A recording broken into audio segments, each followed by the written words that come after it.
AA 1025, Memórias da Infiltração Comunista na Igreja, de Marie Carré. Esta é uma análise literária, não se trata de um audiobook e nem reproduz as opiniões e pontos de vista da autora. Pode conter ilações, exemplificações ou comparações para com a política do dia, cultura ou eventos atuais, e de modo algum substitui a necessidade da leitura da obra no seu todo. É por fim uma tradução minha do original em inglês e por isso pode conter eventuais incorreções, mas que não atrapalham o entendimento da obra. A autora foi enfermeira evangélica francesa, convertida depois ao catolicismo. Viveu de 1905 a 1984 e se tornou posteriormente freira e trabalhou como enfermeira no hospital em Paris no final dos anos 1960. Teve contato com um paciente gravemente ferido num acidente de carro. Este veio a falecer e, não tendo nenhuma forma de identificação, Marie Carré vasculhou a única coisa que o homem trazia consigo: uma pasta contendo papéis escritos e essas coisas. Ela não achou nenhum documento, mas encontrou um maço de folhas datilografadas, cerca de 100 páginas, um tipo de livro de memórias. E nesse continha descrições detalhadas de um processo de infiltração comunista na Igreja Católica, onde agentes secretos da antiga União Soviética estavam sendo treinados e adentrados nos seminários católicos a fim de tornarem-se clérigos e ocuparem postos e funções eclesiásticas importantes na Igreja, e de lá reorientar a doutrina e fé católica para a direção marxista. Mas seja como for, só havia, além desses escritos e uns recortes de jornais, um cartão com a inscrição AA 1025, que Marie veio a saber depois significar aluno do seminário 1025, e que aquele falecido homem era um padre formado no seminário católico legítimo, mas que era também um agente comunista soviético infiltrado no meio católico com a missão de destruir a igreja a partir de dentro. E assim se deu que as coisas previstas ou pretendidas pelos escritos daquele homem cumpriram-se infalivelmente. E todas as mudanças profundas e revolucionárias que trabalhavam para fazer no catolicismo ocidental então ocorreram, inclusive as do Concílio Vaticano II. E logo no início, ela chama a atenção, de forma chocada, que uma das artimanhas para induzir mudanças na igreja e não ser impedido ou combatido pelos verdadeiros fiéis da igreja era convencer mediante lavagem cerebral e o uso estratégico das palavras que o católico tem o dever de ser fiel e de acatar tudo o que vem do Vaticano e de seus padres, bispos e cardeais, considerando que, não importa o que seja, deve ser obedecido, sem nenhum questionamento ou coisa do tipo, pois seguir a hierarquia é seguir o que Cristo deseja. Ou seja, a piedade católica vira uma arma contra os próprios católicos, que são ensinados que obedecer o que a igreja diz, não a igreja talvez, mas alguns dos seus líderes hierárquicos, pelo menos, é o que faz da pessoa um cristão fiel, e deve ser vivido isso ao extremo. Daí, sem que percebam, os devotos católicos passam a colocar a obediência acima da verdade, e obedecer se torna um dogma por si próprio, não importando se o que está obedecendo tem lastro na verdade das Escrituras, do magistério da Santa Igreja e da tradição de 2000 anos. E segundo Marie, essa foi uma técnica introduzida pelo projeto comunista infiltrado na igreja, conforme os escritos do falso padre de quem ela cuidou no hospital antes dele falecer. Esse é um método sorrateiro e bastante ardiloso. Trata-se de usar o pretexto da obediência à igreja, que para o católico é uma das principais virtudes, para manipular seu comportamento e torná-lo passivo e apático diante de tudo que a infiltração comunista vai operando de dentro para fora na própria igreja. Nas liturgias, nas praxes da tradição, nos ritos, nas formas cerimoniais, nas indumentárias e, por fim, até nos sagrados dogmas da fé, indo assim até que a igreja se transforme por fim em algo irreconhecível, uma caricatura com o mesmo nome de católica, mas na prática uma outra coisa, muito fora do que a noiva de Cristo deve ser, e conforme o tesouro da fé e da tradição recebido e preservado desde os apóstolos. A princípio, já treinado como agente secreto soviético, o futuro padre infiltrado foi designado pelo alto escalão do Partido Comunista Russo a ingressar num seminário católico e tornar-se clérigo ordenado.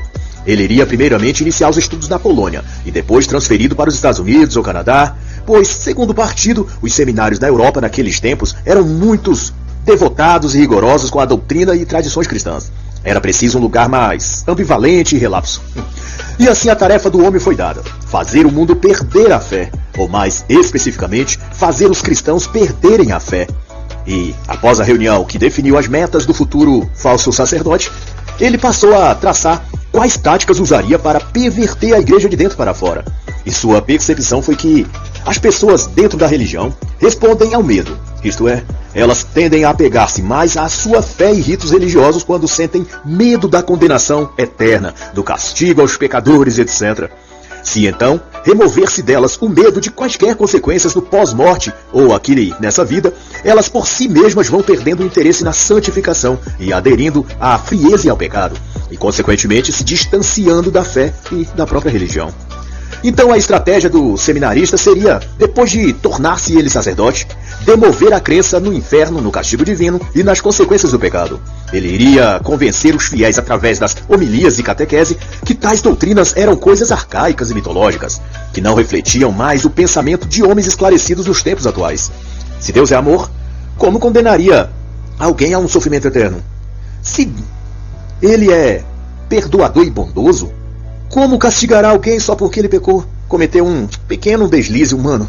Basta pedir perdão a Deus e tudo estará bem. E com esses ensinos, pouco a pouco, a fé de muitos iriam esfriando-se. Era o que ele pretendia, pelo menos. E aqui serve um esclarecimento. A insígnia AA 1025 que ele recebeu não significava apenas um código de seminarista, mas uma chave de acesso que o identificava para que ele recebesse correspondência secreta das centenas de agentes espalhados por toda parte e lugar. Cada um desses, quando incumbido de contactá-lo, mesmo sem conhecê-lo, o identificaria por aquele código e lhe entregaria informações, protocolos de procedimento, diretrizes, instruções ou algum equipamento de que ele precisasse. A AA 1025, como lhe foi explicado, significava, por sua vez, anti-apóstolo, e o número 1025 era porque antes dele 1024 padres ou seminaristas tinham já sido designados a missões equivalentes. Isto é, tinham sido treinados e infiltrados na Igreja Católica em todo o mundo. Mas o que também vale a pena ser dito é que esses agentes secretos, imbuídos de infiltrarem-se nos seminários católicos, tinham uma característica essencial, e em comum a todos eles. Todos eram ateus. Ou seja, estavam comissionados a se tornarem padres e a subir de cargos na hierarquia da igreja, no entanto, não acreditavam em Deus ou tinham qualquer sentimento religioso. Por isso, destruir a fé e corromper a religião era algo que fariam sem remorsos algum. E até considerando um favor que estavam fazendo ao tirar as pessoas da cegueira da religião, como pensam normalmente os ateus. Mas o que não é dito aos adeptos do ateísmo, como ficou sabendo depois o seminarista, é que o ateísmo era um ramo da política, e portanto continha uma carga ideológica injetada nele pelo próprio Partido Comunista, ou no caso a KGB, para fins de doutrinamento mental e persuasão psicológica. E ademais o seminarista presumiu que buscaria fazer nas paróquias e comunidades católicas surgir um tipo de revolução, onde a igreja se tornasse convencida de que foi por anos negativamente exclusivista e preconceituosa, e que tinha agora de expiar esses pecados abraçando todas as outras religiões e crenças e se misturando a elas, trazendo-as para dentro da liturgia, adaptando os cultos delas ao missal católico e chamando então de ecumenismo o que se tratava pura e simplesmente de contaminação espiritual. A premissa teológica era justificar que um Deus bom e amoroso não excluiria algum dos seus filhos só porque ele usa um cocá na cabeça, ou uma veste rodada branca, ou um manto negro com capuz, e chama o seu Deus de Orixá, de Shiva, Tupã. Os católicos precisam ser convencidos, dizia o falso clérigo, de que há também pessoas santas e aprovadas por Deus no protestantismo, no candomblé, no espiritismo, no esoterismo e por aí.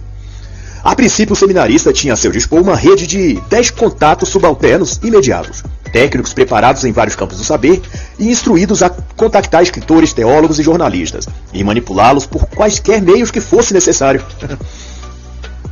para que então esses reverberassem as ideias e planos do partido.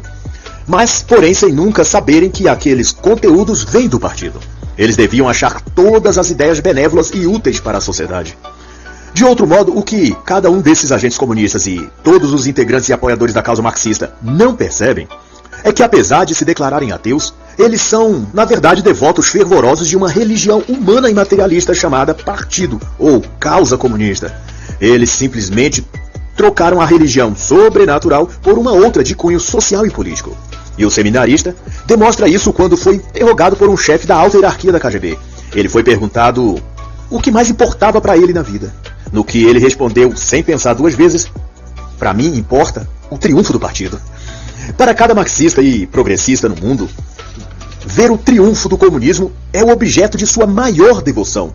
Ele não crê em Deus, despreza a família, se corrompe, mata, engana, mente, mas para ver seu objetivo maior se realizando, que é ver a ideologia de Karl Marx e Engels difundida e se estabelecendo de canto a canto neste mundo. O partido é a sua igreja e o comunismo é a sua religião. Por isso, não existe comunista ateu. Existe comunista anticristão, essa é a verdade. Eles têm uma religião e ela se opõe ao cristianismo. No fundo, não é o capitalismo o verdadeiro inimigo do comunismo, mas a fé cristã. É dos cristãos que todo ideólogo progressista sente ódio e até aversão. Porém, uma coisa estava selada, e era que os infiltrados na igreja trabalhariam pela união distorcida da Igreja Católica para uma espécie de conciliação com os protestantes e demais religiões, incluindo o espiritismo, o ocultismo. De imediato, suprimiriam palavras divisoras das citações da missa, das celebrações e da liturgia. Uma dessas palavras, por exemplo, eram Jesus, inferno, santidade, penitência, arrependimento. E em lugar dessas, usar expressões que indicassem inclusão, união, igualdade social ou religiosa. E segundo o infiltrado, se a linguagem for modificada, a mentalidade também será, e consequentemente as atitudes e ações. Ao mesmo tempo, seria incentivado trocar-se a busca pela espiritualidade pelo tal bem-estar social. Em vez de lutar contra o pecado, os cristãos seriam estimulados a lutar contra a fome. Em lugar da santidade, a buscarem a igualdade, seja social, racial, material ou de gênero, e entre os sexos masculino, feminino, etc. E outro passo na estratégia de destruir a igreja era promover a censura ao celibato, incentivar que essa praxe católica fosse rediscutida e os padres passassem a se casar, e finalmente as missas tradicionais ou chamadas tridentinas deixassem de ser realizadas. E se posso eu comentar, esse livro foi publicado em 1972, e o seminarista infiltrado já havia falecido sabe-se lá há quanto tempo. E esses relatos dele narravam os acontecidos de quando ele era ainda jovem, e formando-se como padre e galgando ao mesmo tempo as fileiras do Partido Comunista. Então, julga-se que esses eventos tenham se passado mais ou menos entre 1920 a 1940, alguma coisa por aí. O que fora muito anterior ao Concílio Vaticano II, que introduziu severas mudanças nos ritos e liturgias católicas. Além de que a guerra contra o celibato é algo também muito recente, indicando que a infiltração comunista fez a igreja um nível de podridão que até os nossos dias temos vistos frutificar. Os frutos podres, é claro, da infecção satânica que é quem, na verdade, está por trás de todos esses projetos comunistas. E ao longo do tempo, o antiapóstolo conheceu vários devotos da religião comunista, como ele era, cada um com uma tarefa e missão específica. Havia um, por exemplo, infiltrado em Roma, que tornara-se lá especialista em Sagradas Escrituras e trabalhava na tradução da Bíblia ao lado de um luterano revolucionário para sutilmente modificarem expressões exegéticas nos textos sagrados para tentar negar os pontos principais que sustentam os dogmas de fé católicos. 3 deles eram os principais: a virgindade perpétua de Maria, a presença real de Cristo na Eucaristia e a ressurreição de Jesus Cristo. Mas além desses, havia outras coisas sendo suprimidas, e nesse particular, além de buscar mudanças no ordinário da missa e nas palavras litúrgicas pronunciadas durante a missa, isso veio a se concretizar no Concílio Vaticano II, digo eu, também procuravam mudar a santidade do domingo, alterando de dia do Senhor para dia consagrado à natureza. Mas todas essas transformações foram ganhando notoriedade sob o nome de modernismo. Eu fazendo aqui esse adendo. E conforme já denunciado e maravilhosamente explicado por Dom Lefebvre, dentre tantos, na Conferência de Montreal de 1982, que fala exclusivamente da infiltração modernista na igreja. Mas depois disso, o infiltrado foi aconselhado por um agente, também disfarçado de clérigo e muito mais experiente que ele, a procurar vigorosamente em todas as religiões não cristãs o que mais exaltava o homem, o ser humano, e então investir na promoção daqueles pontos, a fim de que se criasse esse elo em comum entre elas e desenvolva então uma religião em torno do próprio humanismo, em que se acentue apenas valores humanísticos como solidariedade, perdão, conciliação das diferenças, inclusão, combate à fome e à injustiça social e por aí. Todas as coisas aqui dessa terra, para que então as pessoas católicos, os cristãos, se esqueçam das coisas que consideram celestiais, como arrependimento, santificação, salvação. E outra vez eu comento que é essa a denúncia que faz Orlando Fedeli na sua obra Antropoteísmo, a Religião do Homem. E por assim, os planos de destruir a igreja não paravam. O anti-apóstolo concebeu também, junto a um dos seus comparsas, que para defenestrar ainda mais a igreja, deveriam também investir na dessantificação, com perdão do termo. dos padres, dos clérigos e, se possível, até dos bispos e cardeais, o que queria dizer derruir nesses o sentimento de sacralidade ou de devoção, incentivando-os a abandonar, por exemplo, o uso da batina, passando a aderir roupas modernas e populares, como jeans, camiseta. Essa era uma estratégia de afastar a mentalidade visual cristãos, tanto para aproximá-los das coisas do mundo, como também para secularizar o ambiente das cidades, já que era comum as pessoas em Roma, por exemplo, ver um padre de batina a toda esquina. E isso evocava nessas pessoas a devoção e recato religioso. Ao passo que quando os sacerdotes passassem a vestirem-se como pessoas comuns, o sentimento piedoso seria então afundado pela moda e coisas desse mundo. Um padre de batina representa visualmente a presença de Cristo entre nós, porque ao vê-lo sentimos uma obrigação moral de sermos reverentes e piedosos às coisas cristãs. E é essa piedade que o secularismo tenta a todo custo corromper. Mas eu deixo para os devidos aprofundamentos a recomendação das obras Infiltrados, a trama para destruir a igreja a partir de dentro, de Taylor Marshall, e Adeus, Homem de Deus, como corromperam a igreja católica nos Estados Unidos, do senhor Michael Rose. E se vale como instrução para os católicos, o Papa Leão XIII declarou em encíclica que devemos evitar familiaridade com ímpios libertinos e com aqueles que se escondem sob a máscara da tolerância universal e que querem conciliar a Igreja de Deus com o Estado sem Deus, o Evangelho com as causas revolucionárias. E o antiapóstolo vai dizer também que ele tinha certeza de que quando os jovens encontrassem sacerdotes nas ruas que viviam e se vestiam como todas as outras pessoas, eles não mais desejariam imitá-los. Não haveria mais nada de inspirador nos ditos homens de Deus. Mas também surpreende o que o homem infiltrado diz acerca deles, os agentes comunistas. Muita gente pensa, diz ele, que apenas os cristãos realizam sacrifícios. O que não sabem é que um comunista é capaz dos maiores sacrifícios pela causa do partido. E no esforço de causar mal à igreja, o seminarista, amparado por seus comparsas da KGB, começaram a promover uma campanha contra as genuflexões e costumes piedosos dos católicos, tais como carregar ou portar o terço em local visível, fazer o sinal da cruz e outros gestos da mística católica.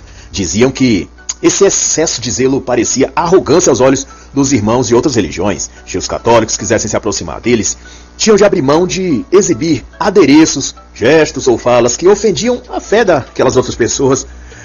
Era o ano de 1940 e já se profetizava diversas dessas mudanças, mais tarde todas efetivadas pelo Concílio Vaticano II. Uma delas era a remoção do altar e sua substituição por uma mesa. A intenção, não revelada fora do círculo de infiltrados, era fazer Jesus parecer apenas humano. Um altar ou gestos de reverência à imagem de Cristo ou da cruz destacaria sua divindade e despertaria no povo um sentimento de devoção e de espiritualidade.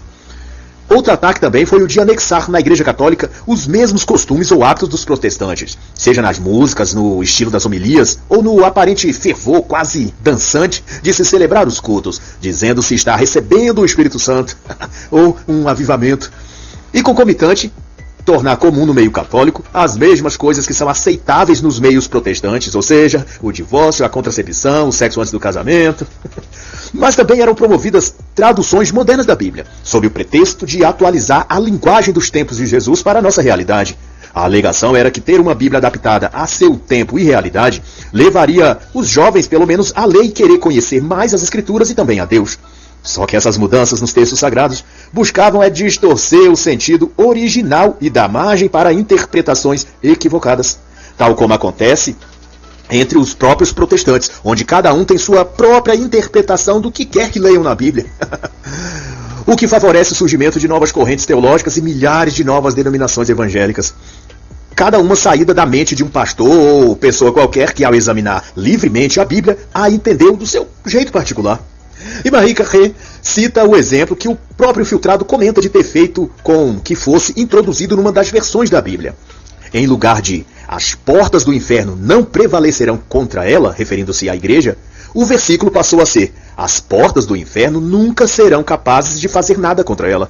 E essa sutil mudança produz inúmeras interpretações, incluindo a que um místico ou esotérico possa especular que o que chamam de inferno nunca será capaz de fazer mal contra a igreja, justamente porque não é mal. Ou seja, o inferno, o diabo ou as ditas forças do mal não são o que a vida ou do pensamento preconceituoso dos cristãos acusaram de ser. O texto poderia sugerir que o mal não fará mal à igreja porque ele não é essencialmente mal. Ele atua de forma às vezes não compreendida, mas busca sempre incentivar a evolução dos indivíduos. como a mão esquerda e direita na magia. Ambas são energias ou forças vitais que demandam o equilíbrio delas para que produzam os resultados esperados. Ou o ateu pode interpretar que o inferno nunca fará mal contra a igreja, porque esse lugar chamado inferno não existe. Isto é, não há nada após a morte e ninguém vai para o inferno. Por isso, ele nunca fará mal a ninguém. E assim, milhares de interpretações podem ser tiradas desses textos quando são sutilmente alterados. E, com sorte, é o que esperava o herege infiltrado, os católicos iriam se dividir tanto quanto os evangélicos e ter cada um seu guru das escrituras, ou serem eles mesmos os legítimos intérpretes da Bíblia. Assim como Lutero achou que fosse, Calvino também pensou assim, John Wesley, Zwingli, Armínio, Ellen White, cada um deles pensaram terem a divina revelação e interpretação das escrituras. Ai, ai.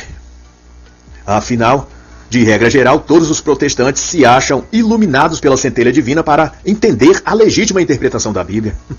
Em tudo, porém, o que se dizia ou fazia o infiltrado e seu bando de falsos padres exaltavam a importância crucial de se forjar uma igreja ou religião universal, uma espécie de nova ordem religiosa secular. Mais tarde, vale a pena dizer também, esse projeto foi abraçado pela ONU, como conta em detalhes Monsenhor Sanaúra em seu extraordinário livro Poder Global e Religião Universal. Mas afora isso, vislumbrava-se para o anti-apóstolo que, após se formar no seminário, ele fosse para Roma realizar estudos superiores, e quem sabe uma temporada como um professor até. Discutia-se que nada poderia ser mais eficaz do que assumir essa posição-chave, a de dar aulas num seminário e formar novos padres já com a mente totalmente desviada da verdade. E nessa semeadura o propósito era também lançar as sementes da frieza e do abandono e desuso dos sacramentos da confissão, da crisma, e também desestimular os católicos quanto ao casamento religioso. Deveriam eles ser estimulados apenas ao casamento civil e em seguida passar a normalizar o divórcio e o segundo casamento. Em outras palavras, adequar a igreja ao mundo moderno e suas práticas anticristãs. E para coroar tudo isso, trabalhar para incorporar o diaconato e sacerdócio para as mulheres. Todas essas coisas devem ser atacadas indiretamente, dizia o infiltrado. Se você atacá-las frontalmente, os católicos se rebelarão. Mas, via de regra, depois de formado e sagrado a padre, o anti-apóstolo foi deslocado então para Roma, e lá estudou e arquitetou novos projetos de modernizar a igreja. Lá subiu a cargos importantes e se tornou especialista em tramas obscuras e em perverter a doutrina com ambivalências, usando termos e expressões aparentemente cristãs. Ele reivindica, por exemplo, a criação da expressão espírito do concílio, que depois se tornaria a chave mestra por através da qual todo tipo de heresias e modernismo foram introduzidos no Concílio Vaticano II. E como fica demonstrado, esse próprio concílio e tudo que veio depois dele foi contaminado e preparado pelos inimigos da igreja. Pessoas como o infiltrado, que tem por única missão destruir a fé de antigamente, destruir a igreja de sempre, destruir o próprio cristianismo. Mas assim está escrito. Pois também eu te digo que tu és Pedro, e sobre esta pedra edificarei a minha igreja, e as portas do inferno não prevalecerão contra ela. Mateus 16, 18. E assim encerra a análise da obra AA 1025, Memórias da Infiltração Comunista na Igreja, de Marie Carré.